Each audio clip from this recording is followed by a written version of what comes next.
আমরা পিছু হটব না। যেই রাজনীতিবিদদেরকে কটূক্তি করা হয়েছে, সমালোচনা করা হয়েছে এবং সাইবার বুলি করা হয়েছে, ওনারা কিন্তু মাঠ ছাড়েননি, ওনারা আছেন এবং আমরা থাকব। আমাদের সাথে আরও অনেকে যুক্ত হবেন। আমরা জানি পথ অনেক লম্বা, চ্যালেঞ্জ অনেক, কিন্তু মানুষ যখন জাগে তখন ইতিহাস বদলায়। এবার আমরা ইতিহাস বদলে ছাড়ব। আমরা পিছু হটব না। যেই রাজনীতিবিদদেরকে কটূক্তি করা হয়েছে, সমালোচনা করা হয়েছে এবং সাইবার বুলি করা হয়েছে, ওনারা কিন্তু মাঠ ছাড়েননি, ওনারা আছেন এবং আমরা থাকব। আমাদের সাথে আরও অনেকে যুক্ত হবেন। আমরা এমন রাজনীতি করব যাতে জনগণ মনে না করে রাজনীতিবিদ শুধুমাত্র নিজের স্বার্থের জন্য রাজনীতি করে। আমরা এমন রাজনীতি করব যাতে জনগণ জানে রাজনীতিবিদরা জনগণের স্বার্থের জন্য রাজনীতি করে এবং সেখানেও তরুণরাই অগ্রগণ্য ভূমিকা পালন করবে। এই কথাগুলো যখন আমি বলি তখন অনেকেই বলে এগুলোর কিছু সম্ভব না, বাংলাদেশে এসব পরিবর্তন আসবে না, এগুলো হয়তো অলীক স্বপ্ন, বাস্তবে এরকম কখনো হবে না। কিন্তু আমরা পথের প্রান্তরে, বাংলাদেশের পথের প্রান্তরে তরুণ এবং সর্বস্তরের জনসাধারণের মধ্যে দেখে এসেছি যে রাজনৈতিক সচেতনতা তৈরি হয়েছে। এখনই সময়। আমরা জানি পথ অনেক লম্বা, চ্যালেঞ্জ অনেক, কিন্তু মানুষ যখন জাগে তখন ইতিহাস বদলায়। এবার আমরা ইতিহাস বদলে ছাড়ব। এমন কোনো নারী রাজনীতিবিদ নাই যাদেরকে সাইবার বুলিং করা হয় নাই।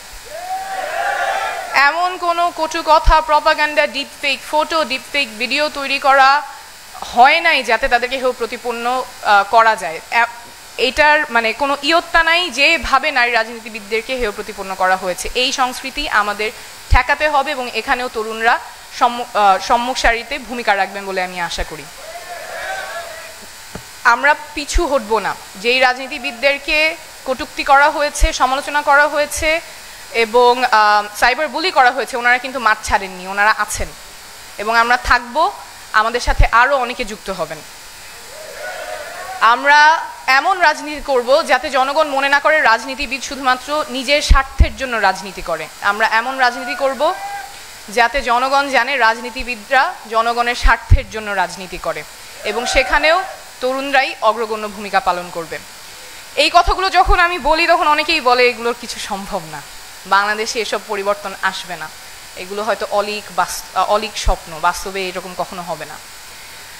কিন্তু আমরা পথের প্রান্তরে, বাংলাদেশের পথের প্রান্তরে তরুণ এবং সর্বস্তরের জনসাধারণের মধ্যে দেখে এসেছি যে রাজনৈতিক সচেতনতা তৈরি হয়েছে। এখনই সময়। আমরা জানি পথ অনেক লম্বা, চ্যালেঞ্জ অনেক, কিন্তু মানুষ যখন জাগে তখন ইতিহাস বদলায়। এবার আমরা ইতিহাস বদলে ছাড়ব। আমরা আর পূর্বের সহিংসতার রাজনৈতিক সংস্কৃতিতে ফেরত যাব না। আগের যেমন প্রতিহিংসা, সহিংসতার রাজনীতি সংস্কৃতি ছিল, সেখানে আমরা আর ফেরত যাব না। মত পার্থক্য থাকবে, মত বিভেদ থাকবে, মত বিরোধ থাকবে, কিন্তু সেটা নিয়ে আলোচনা হবে। সেটা নিয়ে আর আগের মতো আমরা প্রতিহিংসার রাজনীতিতে ফেরত যাব না। আজকে অনেকেই বলেছেন যুবকদের স্বপ্নের কথা, সম্ভাবনার কথা, কিভাবে বাংলাদেশকে যুবকরাই পরিবর্তন করতে পারবে, তরুণরা পরিবর্তন করতে পারবে। আমরা এমন রাজনীতি করব যাতে তরুণরা সক্রিয়ভাবে রাজনীতিতে অংশগ্রহণ করতে পারে, তরুণরা যাতে রাজনীতি বিমুখ না হয়ে যায়। আমরা জুলাই পদযাত্রায় দেশের প্রায় প্রত্যেকটা জেলায় দেখে এসেছি তরুণদের মধ্যে যে জোয়ার এসেছে। প্রত্যেকটা জায়গায় তারা আমাদের কাছে এসেছেন, স্বপ্নের কথা বলেছেন, সম্ভাবনার কথা বলেছেন, রাজনীতি নিয়ে সম্ভাবনার কথা বলেছেন, দেশ নিয়ে স্বপ্নের কথা বলেছেন। একটা প্রজন্মগত রূপান্তর কিন্তু ঘটে গেছে।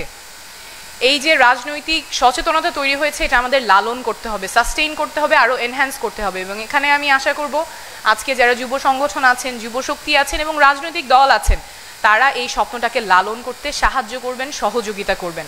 আমাদের তরুণরা যদি আশাহত হয়ে পড়ে, তাদের যদি স্বপ্ন ভঙ্গ হয়, তাহলে দেশ তীব্র একটা সংকটের মুখে পড়বে। আমরা সেই জায়গায় ফেরত যেতে চাই না। কিন্তু দুঃখের বিষয় হলো গত 1 বছর ধরে তরুণদেরকে বিভিন্নভাবে হেয় প্রতিপন্ন করা হয়েছে, ছোট করা হয়েছে। অনেক ধরনের মানহানিকর কথা হয়তো খুব ভাবনা চিন্তা ছাড়াই বলা হয়েছে যে ছোটরা কি বোঝে, তরুণরা অত কি বোঝে, দেশের জন্য ওরা কি জানে। কিন্তু আন্দোলনের নেতৃত্ব তরুণরাই সামনে থেকে দিয়েছে। তাই এরকম কথা যেগুলো হয়তো আমরা অনেক চিন্তা করে না বলা হয় না, কিন্তু এটার একটা ইম্প্যাক্ট আছে। তরুণদেরকে ছোট করে দেখা, হেয় করে দেখা, এই সংস্কৃতি থেকে আমাদের বের হয়ে আসতে হবে, কারণ তরুণরা আমাদের শক্তি, আমাদের স্বপ্ন তরুণরাই সামনে নিয়ে যাবে। আমি সবার প্রতি আহ্বান করব যাতে এই ভাষাগুলো, এই অ্যাটিটিউডগুলো যাতে না থাকে। তরুণরা যেমন রক্ত দিয়েছে, তরুণরা দেশকে সামনে নিয়ে যাবে, নীতি নির্ধারণীতে তাদের ভূমিকা থাকবে, দেশকে সামনে নিয়ে যাওয়ার ক্ষেত্রে তাদের ভূমিকা থাকবে। আমাদের এমন রাজনীতি করতে হবে যাতে নারীরা সক্রিয় অংশগ্রহণ করতে পারে। আমাদের অভ্যুত্থানের একদম সামনে থেকে নারীরা নেতৃত্ব দিয়েছেন, কিন্তু গত 1 বছরে আমরা এটাও দেখেছি